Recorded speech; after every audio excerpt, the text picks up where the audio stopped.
अक्टूबर से खूंखार क्रिमिनल 3 कस्बों के इस त्रिकोण में घूम रहा है। देवास से अमोना, अमोना से कमलापुर तक इसने कोहराम मचा रखा है, वो भी हमें चैलेंज देखा है। इसने अब तक जो भी कहा है करके दिखाया है। 7 अगस्त को इसने पहली बार जो किया, किसी को अंदाजा नहीं था कि देवास का चलता फिरता बाजार इसकी दहशत से तितर बितर हो जाएगा।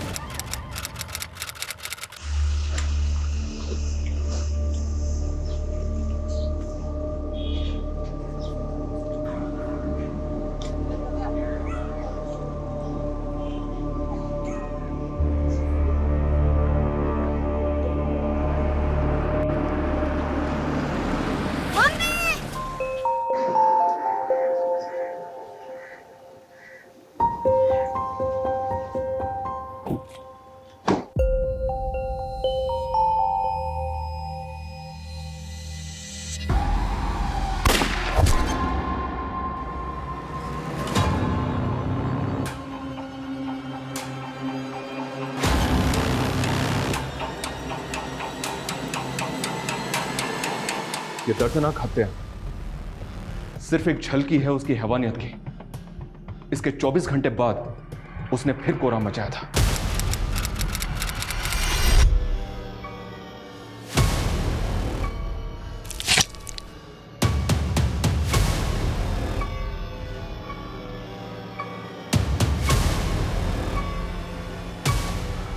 देवास की एक दिव्यांग महिला और अमोना की एक बीमार बुजुर्ग औरत, इन दोनों की हत्या के बाद उसने फिर एक और विक्टिम को टारगेट किया।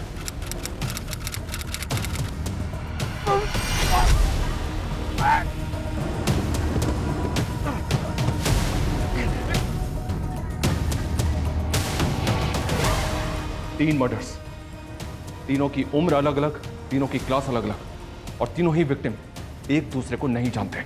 सर ये कोई सीरियल किलर नहीं, ये कोई सीरियल किलर नहीं है।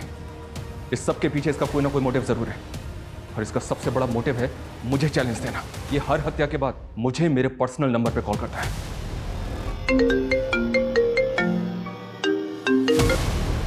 Hello, good afternoon sir. मैं फिर से देवास आ रहा हूँ एक और मर्डर करने। हेलो हेलो,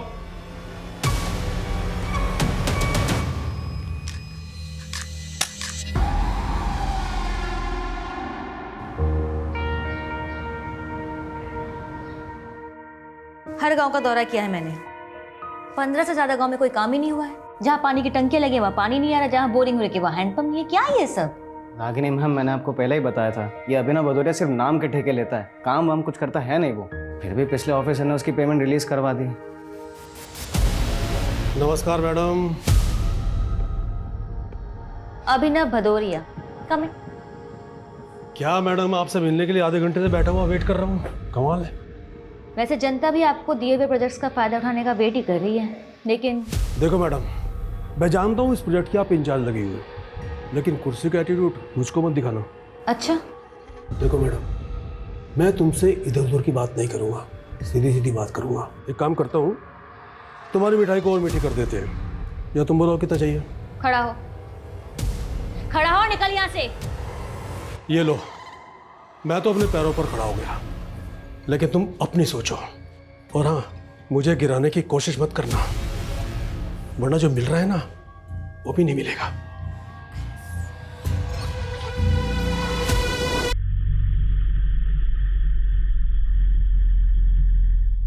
लीजिए भैया।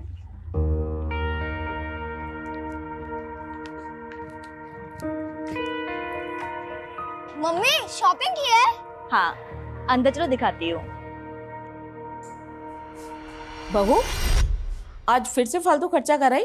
कमाती है तो इसका मतलब सब उड़ाती रहेगी? अरे माँ जी, सरकारी नौकरी है देवरानी की, अब ऊपर की कमाई ऐसे ही तो उड़ाएगी। बस करो भाभी, और कितने ताने मारोगी आप? खबरदार, जो बड़ी बहू को कुछ कहा तो। घर का सारा काम यही करती है, तू नहीं। तू क्या करती है? सुबह उठती है, सजती है, संवरती है और निकल जाती है घर से। घर के कामों से तो तुझे कुछ लेना देना नहीं है। माँ जी, मुझे अपना परिवार चलाना आता है, और भाभी मैं अपनी जॉब भी ना बहुत ईमानदारी से करती हूँ। आप लोगों के मशवरे की मुझे जरूरत नहीं है। रागिनी, ऐसे बदतमीजी से बात करोगी माँ से? चलो माफी मांगो। रागिनी, मैंने कहा माफी मांगो माँ से। मैं तो माफी मांग लूंगी, लेकिन थोड़ी नसीहत अपनी माँ और भाभी को भी दो कि मुझसे रोज ऐसे ना पेश आया करे। आई एम सॉरी।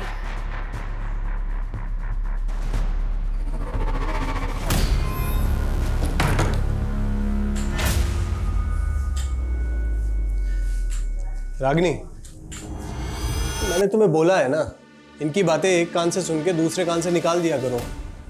मुझे आपकी तरह दिखावा करना नहीं आता है, मैं और नहीं रह सकती यहाँ पे। अच्छा, तो फिर बहस करोगी? आप अपनी मर्जी मुझ पर नहीं थोप सकते हैं।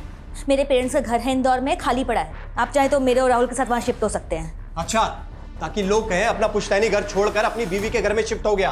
आपको अपनी ईगो प्यारी है तो मुझे भी अपनी सेल्फ रेस्पेक्ट की परवाह है। मुझसे बर्दाश्त नहीं होती रोज रोज की चिक चिक। मैं तो तुमसे तरीके से बात कर रहा हूँ, तुम तेवर दिखा रही हो। तेवर मैं दिखा रही हूँ, तेवर आप दिखा रहे हो। Mummy juice.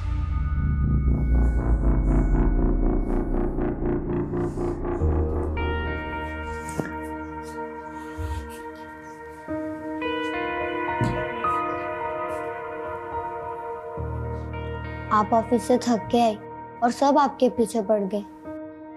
मम्मी एक काम करो, आप ना मुझे चाय बनाना सिखा दो, तो कल से मैं आपको जूस के बजाय चाय बना कर दूंगा। तुझे इन सब चीजों की चिंता करने की जरूरत नहीं है, तो अपनी पढ़ाई पे ध्यान दे। हाँ मम्मी, आपका ध्यान भी तो मुझे ही रखना है ना।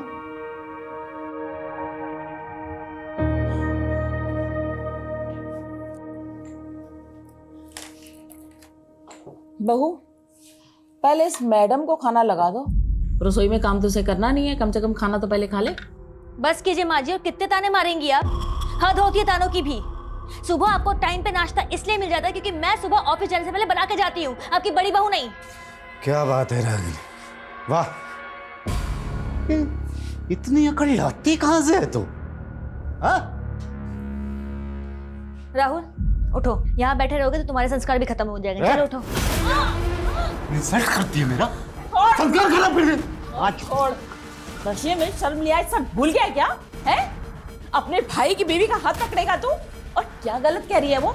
सही तो कह रही है कि तेरी इन हरकतों का मेरे पोते के ऊपर क्या असर पड़ेगा? यही तो हमने कमी रह गई माँ, मैंने और सुधा ने तुम्हें पोता नहीं दिया ना, और इसीलिए हमारे पूजनीय स्वर्गीय पिताजी ने भी सारा काम धंधा रंजीत को दे दिया है। मेरा छोटा भाई है। तुम राहुल को लेके अंदर जाओ, इनकी मती मारी गई। कोई नहीं जाएगा कहीं पे, आज सब इसके सामने फैसला होगा। अरे इसे भी तो पता चलना चाहिए कि तुमने इससे शादी पैसों के लिए की है। 4 पैसे कमा कर लाती है इसलिए बीवी बना कर रखा है, वरना तुझसे सब कमीना नीच इंसान इसे भी बेच खाए। क्या तुम अपनी औकात में रहो?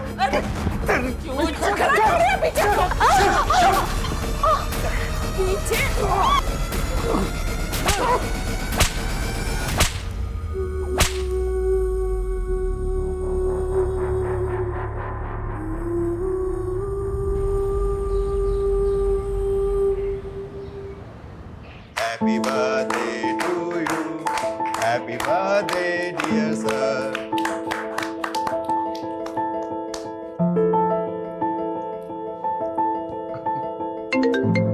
Excuse me.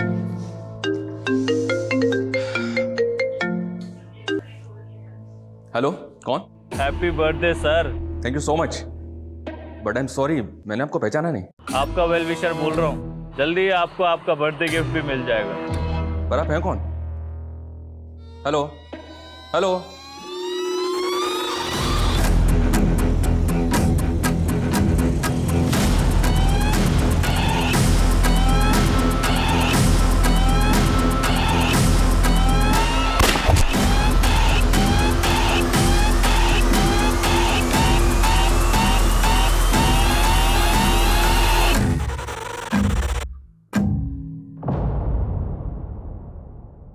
सर, रखने के साथ क्या प्लान है सर? अरे तुम लोग तो जानते हो अपनी जॉब में प्लान कहाँ कर पाते हम लोग कुछ भी। हाँ लेकिन वाइफ का ऑर्डर है, आज शाम को 7 बजे तक घर पहुंचना है। फिर तो पहुंचना ही है। हेलो, कौन? सर बर्थडे गिफ्ट मिल गया आपको? कौन बोल रहा है? अरे सर अभी तो 1 घंटे पहले बताया था आपको गिफ्ट देने वाला हूँ, लगता है आपको पता नहीं चला। क्या? देवास के टाउन मार्केट में मैंने एक मर्डर किया है। What? तू है कौन और क्या बकवास कर रहा है? Hello hello. खांसी भी काफी इरिटेटिंग होती है। अगले 24 घंटों में उसकी खांसी भी बंद कर दूंगा। दूसरा गिफ्ट होगा आपको। देख मेरी बात सुन। Hello hello. Sir, control room से फ़ोन था। देवास के टाउन एरिया में मर्डर हो गया है।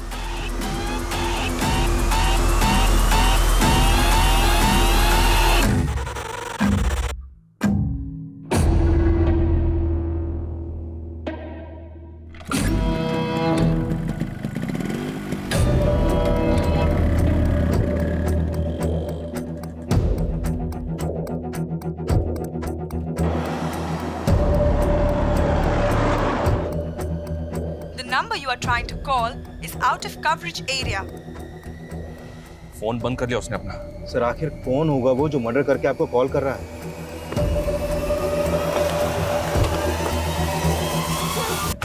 चलिए हटिए हटिए। मम्मा उठो ना मम्मा। पापा।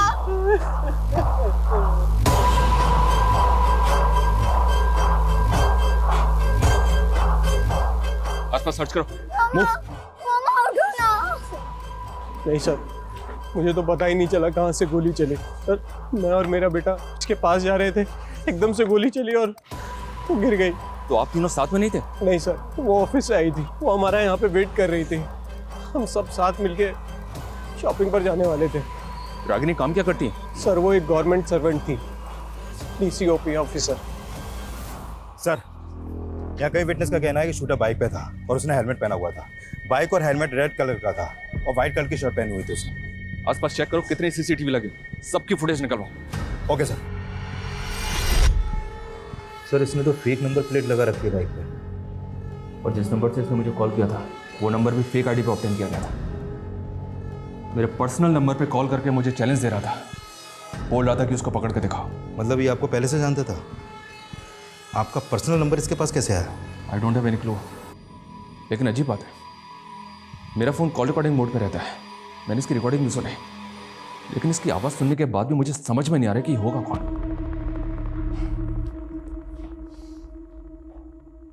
खांसी भी काफी इरिटेटिंग होती है। अगले 24 घंटों में उसकी खांसी भी बंद कर दूंगा। दूसरा गिफ्ट होगा आपको। Cold blooded murder. बहुत कामली बोल गया, मर्डर कर दिया। सर, रागिनी एक गवर्नमेंट एम्प्लॉय थी। हमें रागिनी के प्रोफेशनल और पर्सनल दोनों एंगल को इन्वेस्टिगेट करना होगा सर। लेकिन इस किलर को भी ट्रेस करना हमें। धमकी दे रहा था कि 24 घंटे के अंदर एक और तोहफा देगा हमें। सर, इस किलर की बाइक जिस डायरेक्शन में गई है, हम वहाँ के सारे CCTV स्कैन कर रहे हैं। इसने मुझे 2 बार कॉल किया। पहली कॉल के वक्त इसका फ़ोन MG रोड पर एक्टिव था और दूसरी कॉल इसने टाउन मार्केट से 2 किलोमीटर दूर अमुना रोड से की। उन दोनों एरिया में इंक्वायरी करो, पता करो इस होली का आदमी वहाँ किसी ने देखा था क्या। Okay sir.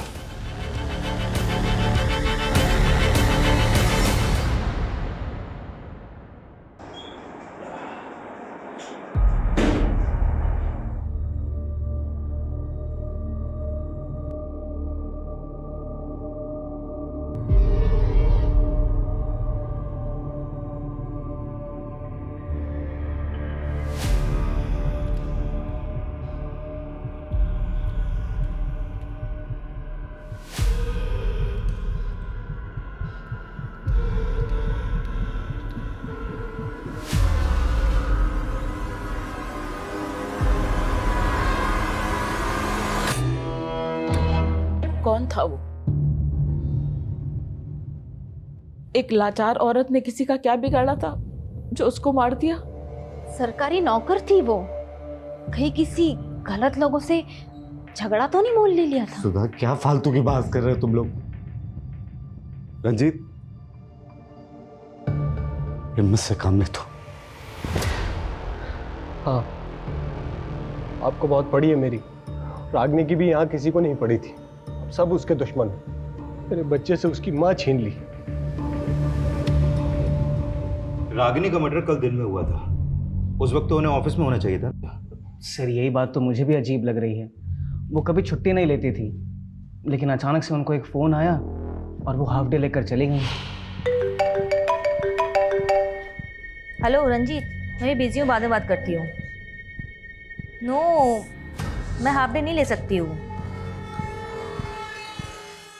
तुम्हें क्या लगता है किसने मारा होगा उसे? किसी पे शक तुम्हें? गारंटी के साथ तो नहीं कह सकता, लेकिन कॉन्ट्रैक्टर अभिनव भदौरिया है ना, उस पर इंक्वायरी बिठाई थी मैम ने।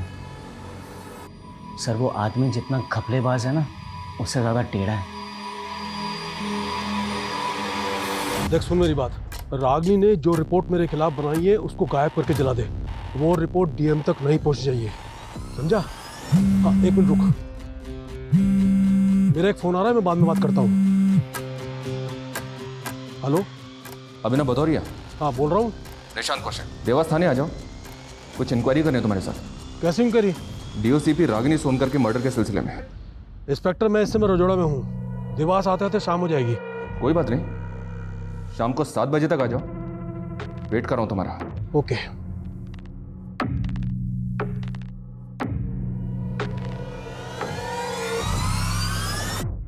इंक्वायरी? कैसे इंक्वायरी? डीओसीपी रागिनी सोनकर के मर्डर के सिलसिले में। इंस्पेक्टर मैं इस समय रजोड़ा में हूँ, देवास आते आते शाम हो जाएगी।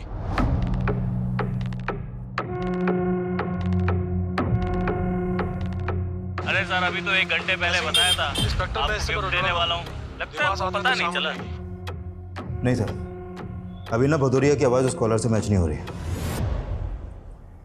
हाँ, लेकिन इसका स्ट्रॉन्ग मोटिव है रागिनी को मरवाने का, और यह भी तो हो सकता है कि वो कॉलर इसी के इशारे पे काम कर रहा हो।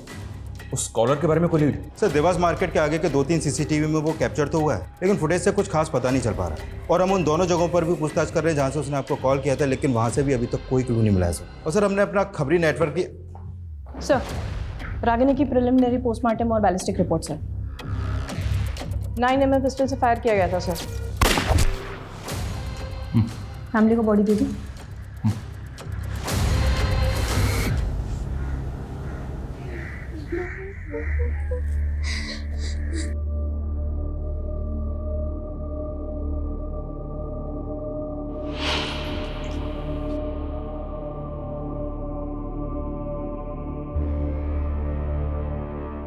बेटा मैंने दवाई खा ली है। मम्मा, जब मुझे फीवर होता है तब आप मुझे दवाई खिलाते हो, पट्टी लगाते हो, तो मैं कैसे फटाफट ठीक हो जाता हूँ। वैसे आप भी अभी जल्दी ठीक हो जाओगी।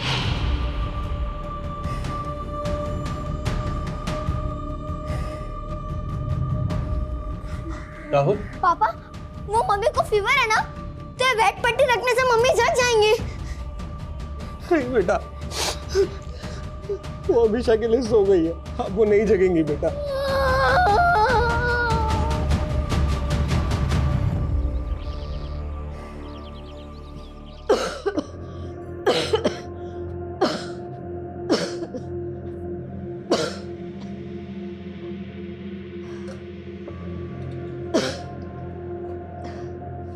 माँ जी, आपको टीबी है, आप क्यों चीजों को हाथ लगा देती हैं? हमें भी फैल गया तो? सुनिए अपनी बीवी की बात। तो अगर नहीं चाहती कि मैं घर के किसी चीज को हाथ लगाऊं, तो मेरे कमरे में पानी का मटका क्यों नहीं रख देती? अरे आपको तो हर बात बुरी लगेगी ना। आपको जो चाहिए आपको अंदर मिल जाएगा, बस आप अपने कमरे से बाहर मत निकलना।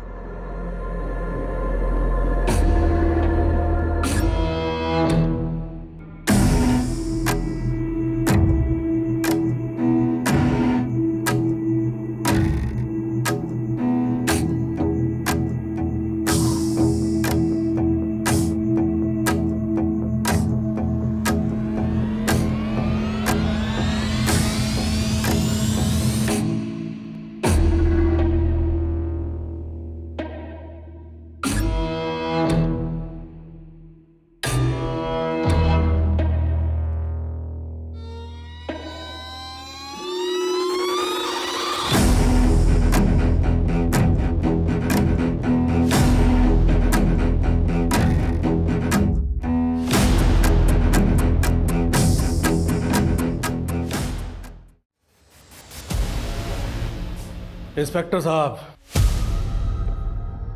साहब, कल आपका बर्थडे था, तो मैंने सोचा कि अमोना की मिठाई लेकर चलता हूँ आपके लिए। ये लीजिए, लड्डू खाइए। ये लीजिए। तुझे कैसे पता कल बर्थडे था मेरा? इंस्पेक्टर साहब, मुझे मालूम है कि आप मेरी डिटेल निकलवाओगे, इसलिए मैंने भी आपके बारे में पता कर लिया। वैसे मेरे भी कुछ दोस्त हैं पुलिस में, और हाँ, जब भी मैं किसी से मिलने जाता हूँ ना पहली बार, तो उसके लिए ये मिठाई लेकर जाता हूँ। रागिनी की मौत से बहुत खुश दिख रहा है तू, इसलिए मिठाई बांटता फिर रहा है। कहीं ऐसा तो नहीं कि तू नहीं रहा? रागिनी का मर्डर करवा के मुझे क्या मिलेगा? कुछ नहीं। तेरे बारे में सब पता किया हमने। तू मिठाई के डिब्बों में रिश्वत भिजवाता है, लेकिन रागिनी ने तेरी इंक्वायरी बिठवा दी थी। इंस्पेक्टर अपनी इंक्वायरी पर ध्यान दे। मेरे खिलाफ कुछ मिला या ऐसे ही बज रहा है? बस एक बार सबूत हाथ लग जाए फिर अच्छी तरह से बचवाएंगे तुझे। अच्छा तेवर है, वाह। मेरे खिलाफ सबूत लेकर आ, और सुन, मेरा कुछ बिगड़ने वाला नहीं है, समझा? उस कॉलर के तरह इसके तेवर भी कुछ कम नहीं थे सर, ये भी चैलेंज करके गया। नजर रखो इसमें। सर, उस किलर ने आपको पहला कॉल एमजी रोड से ही किया था, और उसी दौरान रागिनी के पति रंजीत का फोन भी एमजी रोड पे ही एक्टिव था। क्या रंजीत का उस कॉलर से कनेक्शन? सर, कनेक्शन तो कुछ नहीं मिला है, लेकिन रंजीत ने रागिनी को एमजी रोड से कॉल करके देवास टाउन मार्केट बुलाया था। सर, मुझे तो लग रहा है कि उसने पर्पसली रागिनी को वहां पे बुलाया था। लेकिन रंजीत अपनी बीवी को क्यों मारेगा? क्या मोटिव हो सकता है उसका?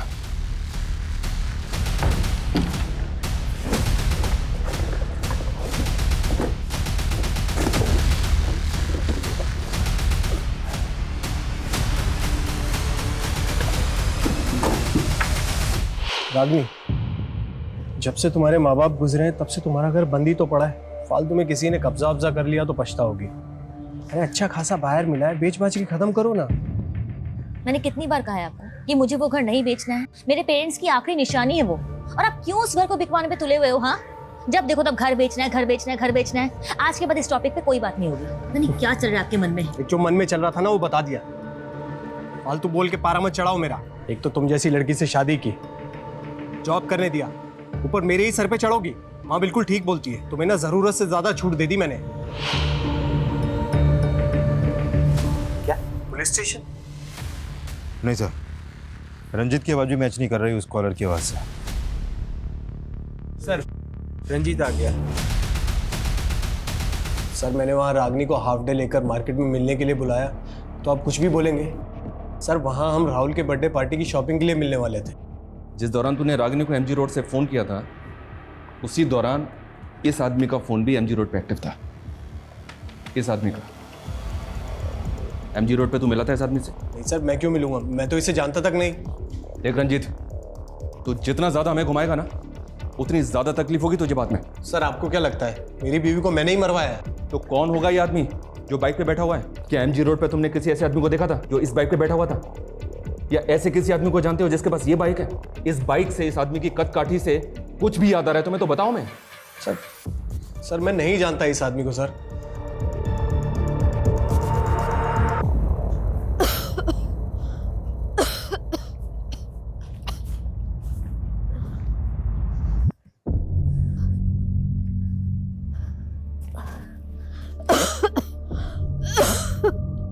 हे भगवान, मैं हार गई इस जीवन से। खुशी मेरे नसीब में नहीं तो कम से कम मुझे मौत ही दे दे।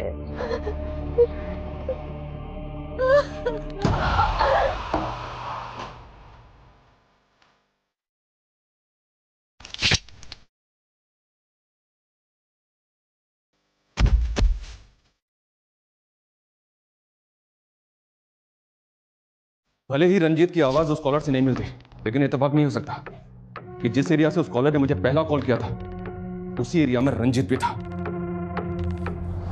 ये रंजीत घुमा रहा है मैं। सर, अगर रंजीत के मोटिव पे जाए तो उसकी पत्नी रागिनी एक रिच फैमिली से बिलोंग करती थी, माँ बाप की एक लौती बेटी थी, और उनके जाने के बाद इंदौर का घर रागिनी का होने वाला था, जो अब रागिनी के बाद रंजीत का हो जाएगा। लेकिन हेलो, कौन? आपका एक और गिफ्ट तैयार है सर। अमोना के सिमर गांव में जो इच्छापूर्ति पेड़ है ना, वहाँ एक और मर्डर कर दिया मैंने। देख, तू जो भी है, तू बचेगा नहीं मुझसे। अरे चिल्लाओ मत सर। एक तो आप सिर्फ चिल्ला सकते हो, मुझे पकड़ नहीं सकते। तरस आता है मुझे आपकी लाचारी पे। तेरी तो मैं... काम डाउन सर। अगला मर्डर भी प्लान कर लिया है मैंने, लेकिन आप ना दिमाग पे ज़्यादा जोर मत दो। क्या है कि उससे बीपी हाई हो जाता है, और हाई बीपी से आंखें भी खराब हो सकती हैं, और मैं नहीं चाहता मेरी वजह से आपकी आंखों में चश्मा लगे। इसलिए चुपचाप अमोना जाइए और अपना तोहफा कबूल कीजिए। बाय। हेलो हेलो, अमोना जाना है हमें। उसने कहा कि अमोना के सिमोर गांव में उसने एक और मर्डर किया है। क्या? उसने अगला मर्डर भी प्लान कर लिया, ये भी बोला उसने। पता नहीं और कौन कौन है जिसको वो टारगेट करने वाला है। ऐसे number 5, my favourite food. I am very foodie. I love to eat. My mother cooks very dishes for me, but my favorite is chole bhature. अरे छोले भटूरे तो हिंदी में होता है, अंग्रेजी में हिंदी क्यों घुसा रही है? माँ, छोले भटूरे को अंग्रेजी में भी छोले भटूरे ही बोलते हैं। अच्छा।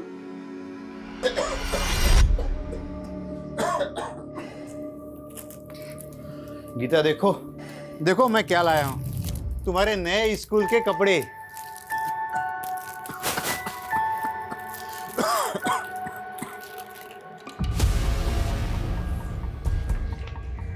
उसने पहला मर्डर किया एक बिजी मार्केट में और दूसरा मर्डर किया इस सुनसान जगह पे। यस सर, पहले विक्टिम को शूट किया गया और इसका गला चाकू से स्लिट किया गया। दोनों का कातिल एक है तो पॉसिबल है कि रागिनी और मंजू ये दोनों एक दूसरे को जानते हो। नहीं सर, हम किसी रागिनी को नहीं जानते और माँ ने भी कभी किसी रागिनी का जिक्र नहीं किया। इस आदमी को गौर से देखें, हमें शक है कि इसी ने आपकी मदर को मारा है। इसका चेहरा तो नहीं दिख रहा है, लेकिन क्या आप किसी ऐसे आदमी को जानते हैं जो ऐसी बाइक चलाता हो, जो इसी कद का ठिका हो? नहीं सर, कुछ समझ नहीं आ रहा है इसमें। किसी पे शक, कोई दुश्मनी वगैरह कुछ भी? सर माँ की किसी से क्यों ही दुश्मनी होगी, वो तो एक बीमार औरत थी। इसीलिए हम उन्हें कहीं जाने भी नहीं देते थे। बस कभी कभी अपना मन बहलाने के लिए और माथा टेकने के लिए वो यहाँ आ जाती थी। ये अचानक क्या हो गया मोहन भाई साहब को? डॉक्टर बोल रहे हैं सीमेंट फैक्ट्री में काम करने की वजह से उन्हें बहुत बड़ी बीमारी हो गई। इलाज के लिए 5 लाख रुपए मांग रहे हैं अस्पताल वाले।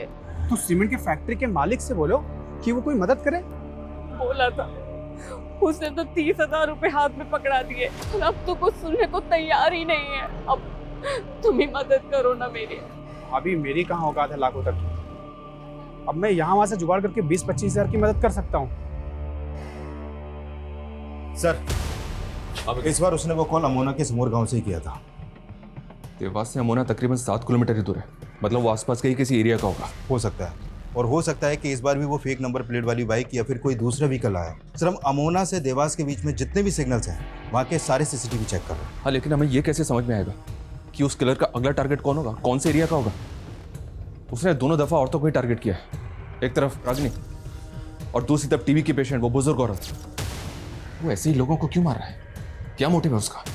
और सर, इधर मंजू और रागिनी का भी कोई कनेक्शन नहीं मिला अभी तक। रागिनी की फैमिली ने भी मंजू को आइडेंटिफाई नहीं किया। सर, कहीं ये कोई सीरियल किलर? नहीं विकास, ये सीरियल किलर तो बिल्कुल भी नहीं है। ये फोन करके मुझे चैलेंज दे रहा है, कोई तो मोटिव है इसका। सर, अभिनव भदौरिया का मंजू से कोई कनेक्शन नहीं निकला सर। ये कॉल डेटा रिकॉर्ड से किया, अभिनव की है। एक नंबर बार बार रिफ्लेक्ट कर रहा है सर। रागिनी के जेठ अर्जुन का नंबर है। काफी सारी बातें होती हैं इनके बीच।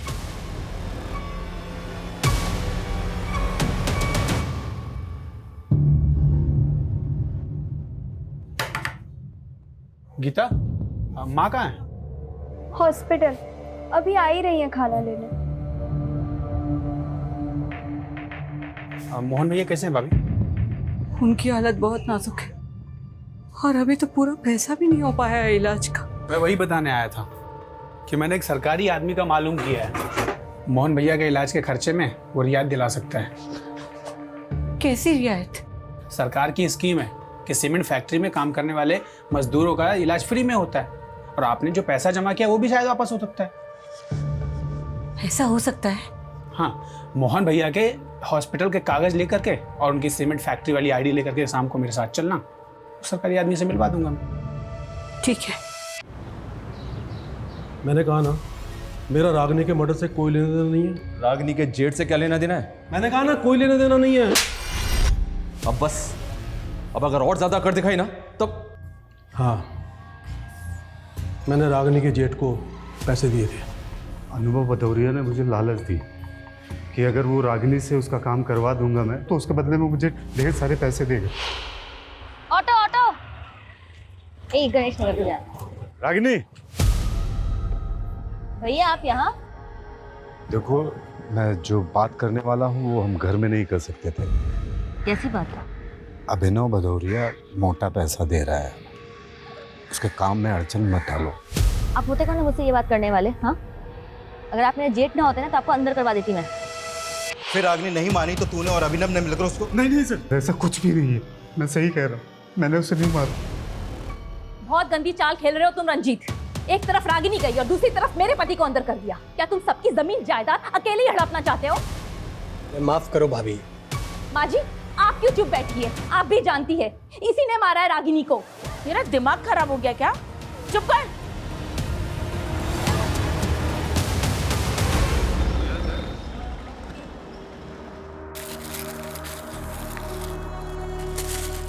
भाभी, मैंने साहब को सब कुछ बता दिया है, आप जाकर मिल लो। चल। गीता, तुम यहीं रुको, बैठो। तू यहीं रुक, मैं अभी आई।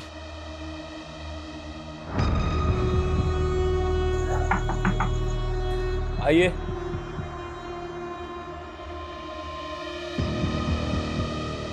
साहब, ये मेरे पति के इलाज के पेपर और सीमेंट फैक्ट्री का आईडी कार्ड है। कि ठीक है, हाँ ठीक है, हो जाएगा। अंकल, माँ को कितनी देर लगेगी? आप बैठो बेटा, आ जाएगी माँ भी, बस थोड़ी देर में, बैठो।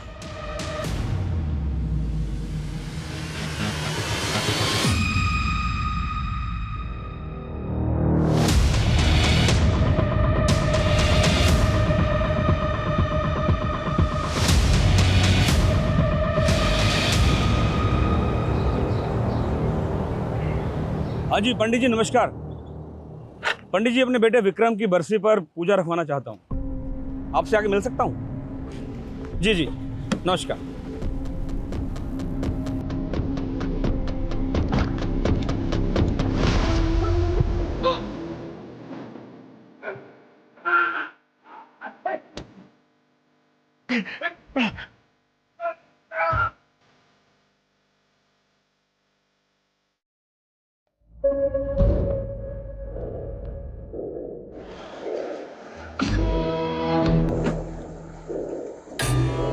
सर, अर्जुन की इलेक्ट्रॉनिक वॉइस भी उस कॉलर की आवाज से मैच नहीं कर रही है। अभिनव, अर्जुन और रंजीत, ये तीनों सस्पेक्ट हैं और इन तीनों का उस कॉलर से कोई कनेक्शन नहीं मिल पा रहा है। मंजू जी का भी कोई खास कनेक्शन नहीं मिल रहा सर। उनके पड़ोसियों ने बताया कि बेटे और बहू का मंजू जी की तरफ कोई खास बर्ताव नहीं था सर। वो अक्सर बीमार रहती थी और ये लोग उसकी बीमारी से परेशान थे। हाँ, लेकिन ऐसा भी तो नहीं लग रहा है कि कुछ सुपारी किलर होगा। इसका कोई ना कोई मकसद जरूर है।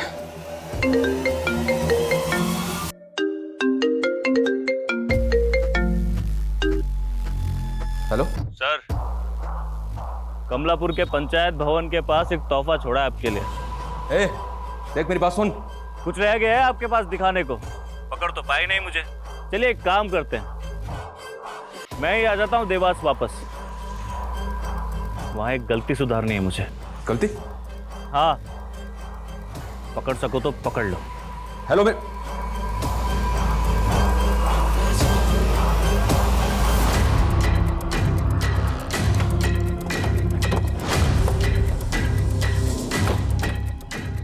आसपास सर्च करो। फिर यहाँ पे मर्डर हुआ है, लग नहीं रहा मुझे। विकास, पंचायत भवन में बात करो, पता करो क्या उन्होंने किसी ऐसे लड़कों को देखा है जिसका हुलिया उस कॉलर के हुलिये से मैच करता है। सर, गो फास्ट।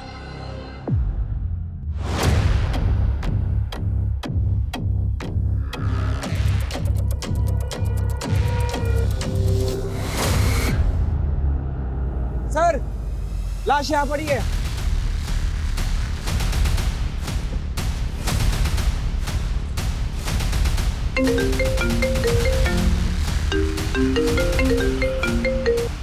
हाँ बोलो। सर, इस बार उसका फोन देवास के एसएम रोड पर एक्टिव था सर। वो बोल रहा था कि देवास वापस आ रहे हैं, जबकि ऑलरेडी देवास में था। और एक बात सर, ये रंजीत भी गायब है सर। इसका फोन भी बंद आ रहा है। मुझे शुरू से ही लग रहा है उस कॉलर का रंजीत से कोई कनेक्शन है। इस रंजीत के बारे में सब कुछ पता करो। Okay sir. सर, विक्टिम का नाम कन्हैया सिंह है, कमलापुर का सरपंच था ये।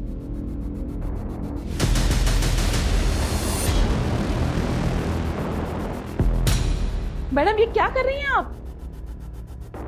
हमें अपना काम करने दीजिए और अगर आप रंजीत के बारे में कुछ भी जानती हैं तो मुझे अभी के अभी बताइए। मैडम हमने बोला ना हमें कुछ नहीं पता। मैडम जी, एक मिनट, ये देखिए इतने सारे प्रॉपर्टी के पेपर हैं, सब में नाम अलग अलग हैं।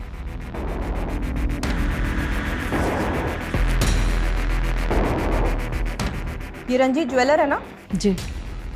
तो इतने सारे लोगों के प्रॉपर्टी के पेपर्स इसके कमरे में क्या कर रहे हैं?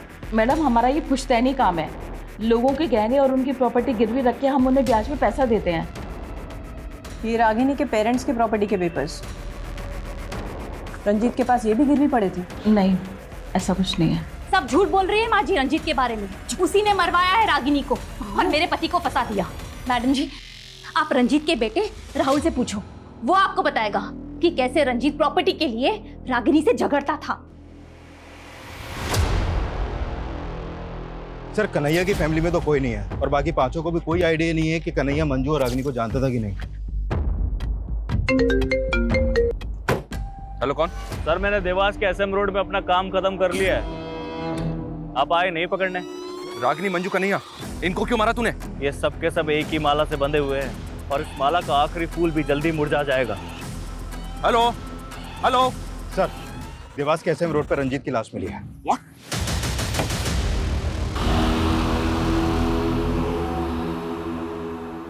रागिनी की तरह रंजीत को भी शूट कर दिया।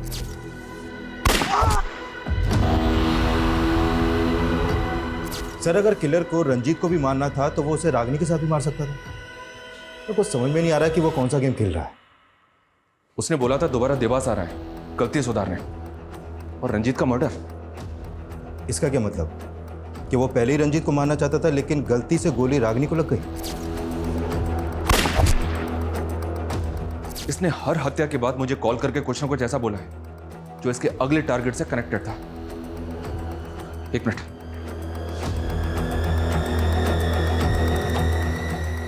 ये सुनो। खांसी भी काफी इरिटेटिंग होती है। और सेकंड विक्टिम मंजू थे, टीबी पेशेंट। उसके मर्डर के बाद उसने कहा अगला मर्डर भी प्लान कर लिया है मैंने, लेकिन आप ना दिमाग पे ज्यादा जोर मत दो। क्या है कि उससे बीपी हाई हो जाता है और हाई बीपी से आंखें भी खराब हो सकती हैं और मैं नहीं चाहता मेरी वजह से आपकी आंखों में चश्मा लगे। थर्ड विक्टिम का नहीं है, हैवी नंबर का चश्मा लगा था उसे। तो फिर सर उसने आखिरी कॉल में क्या कहा जो हमें अगले टारगेट का हिंट थे? ये सब के सब एक ही माला से बंधे हुए हैं और इस माला का आखिरी फूल भी जल्दी मुरझा जाएगा। माला और फूल? माला और फूल? यस, माला और फूल। लेकिन सर इससे कैसे पता चलेगा कि वो किसको मारने वाला है?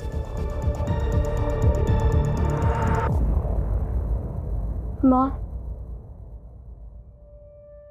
हाँ, मैंने भगवान से प्रे किया है, पापा जल्दी ठीक हो जाएंगे। हाँ।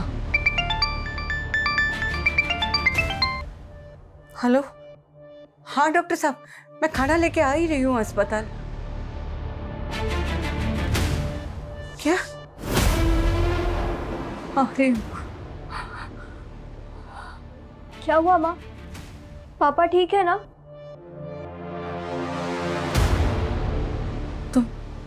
तुम ही रहो, मैं रिक्शा लेकर आती हूँ।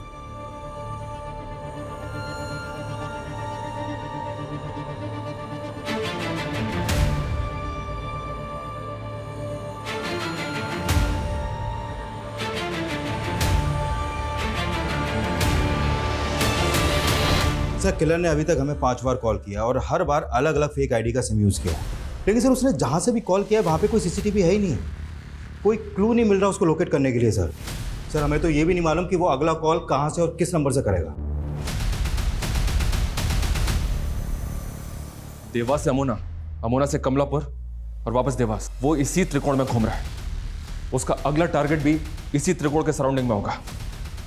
इस त्रिकोण में पेट्रोलिंग बहुत टाइट होनी चाहिए विकास। और हाँ, मेरा फोन भी सर्विलेंस पे डालो। वो जैसे ही मुझे कॉल करेगा कंट्रोल रूम उसकी लोकेशन को ट्रेस करके पेट्रोलिंग टीम को अलर्ट भेजेगी तुरंत। इस बार कैसे भी करके हमें इसको पकड़ना है। मैं रंजीत का बैकग्राउंड चेक कर रही थी सर, तब मुझे एक कनेक्शन मिला मंजू के वाया। कैसा कनेक्शन? सर, रंजीत के घर में बहुत सारे प्रॉपर्टी के पेपर्स थे, जिसमें से ये प्रॉपर्टी का पेपर है मोहन कुमार के नाम का।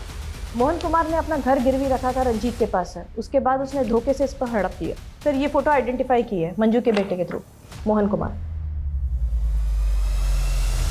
सर मोहन माँ का दूर का रिश्तेदार था और उसने माँ को मुसीबत के समय 2 लाख रुपए भी उधार दिए थे, लेकिन जब मोहन बीमार पड़ा तो माँ उसकी पत्नी पूनम की मदद नहीं कर पाई थी।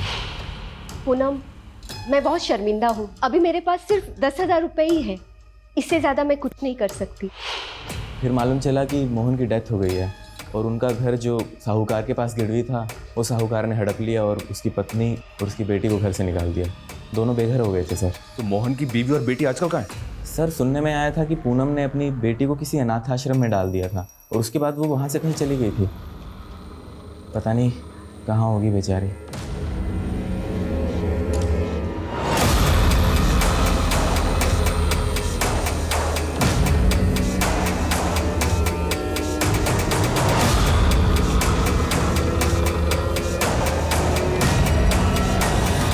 सर पूनम 2 साल पहले गीता को एक अनाथ आश्रम में छोड़ के गई थी और करीब 6 महीने पहले इंदौर की एक फैमिली ने गीता को वहां से अडॉप्ट किया था। पूनम की फैमिली के बेघर होने के पीछे मंजू एक वजह है, क्योंकि उसने पूनम को 2 लाख रुपए नहीं दिए थे। वहीं रंजीत ने उनका घर गिरवी रख लिया था।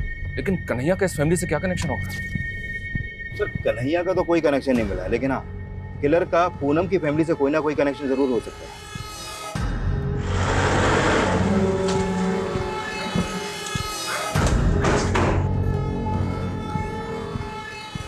क्या हो गया बेटा? हाँ, कहीं घूमने जाना है तो मैं देखता हूँ। जी कहिए। आपसे कुछ बात करनी है।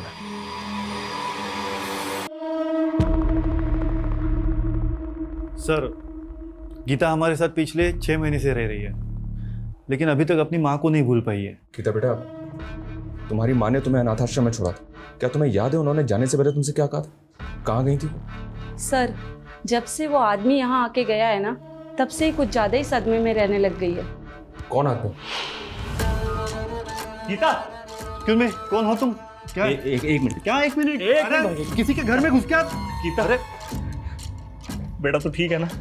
कब से ढूंढा था मैं तुझे। चल चल। अरे ऐसे कैसे लेके जा सकते हो किसी को किसी के घर से? गीता उससे डर रही थी सर, इसीलिए हमने उसे घर से बाहर निकाल दिया। फिर बाद में गीता ने कहा कि वो उसका मामा लगता था। कौन मामा है? ये कहाँ रहता तुम्हारा मामा? मालूम नहीं, मामा गंदा है।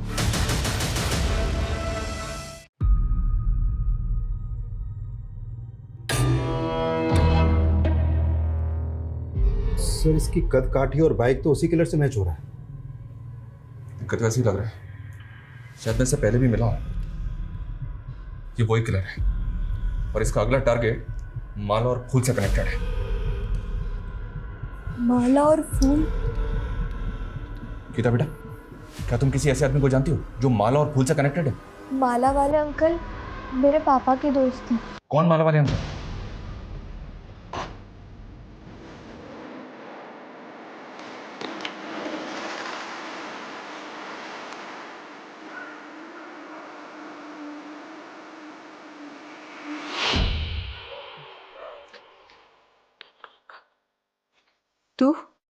दीदी मेरी बात का भरोसा करो, जेल से निकलते वक्त मैंने कसम खाई थी आज के बाद कोई गलत काम नहीं करूंगा। तूने हमेशा हमें बदनामी ही दी है। तेरी वजह से बाबा का सर झुक गया, उन्होंने आत्महत्या कर ली और मैंने उसी समय से सोच लिया था कि तुझसे अभी कोई रिश्ता नहीं रखना मुझे।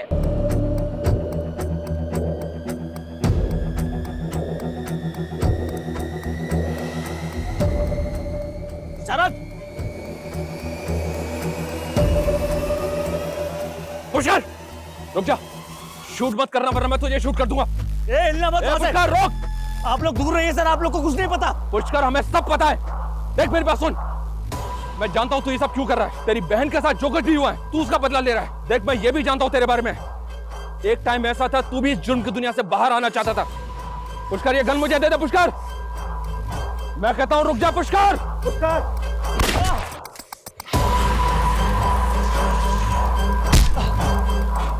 लेकर जाओ इसे।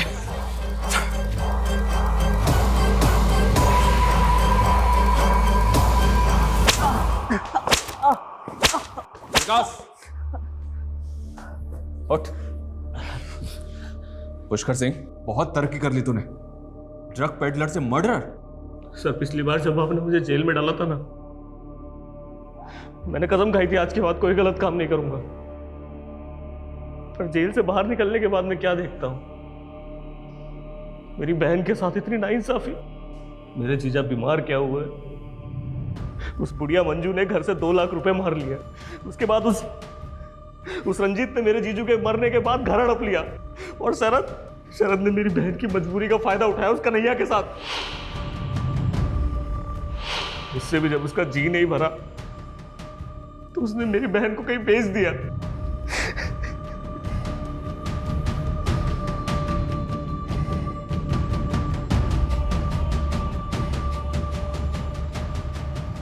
मुझे बेहद अफसोस है इस बात का कि जो लड़का रिहा होकर यह सोच रहा था कि वो दोबारा क्राइम नहीं करेगा, अब उसी के खिलाफ मुझे एक लंबी चौड़ी चार्जशीट तैयार करनी पड़े।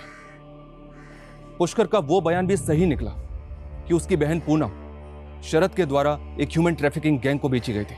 शरद अभी न्यायिक हिरासत में है, लेकिन निराशा मुझे इस बात की है कि पुष्कर जैसे कई हताश लोग अक्सर गुनाहों के रास्ते पे निकल जाते हैं, जिसका सॉल्यूशन यही है कि आप जुर्म के खिलाफ अपनी चुप्पी को तोड़िए, हमारे पास आइए, क्योंकि जुर्म के खिलाफ लड़ाई हम सब की है। क्योंकि सिर्फ पूनम ही नहीं, पूनम जैसे लाखों विक्टिम्स आज भी गुनाहों के ऐसे अंधकार में खोए हुए हैं जहां से उनके अपने, गीता जैसे उनके कई रिश्तेदार सालों से उन गुमशुदा लोगों का इंतजार कर रहे हैं।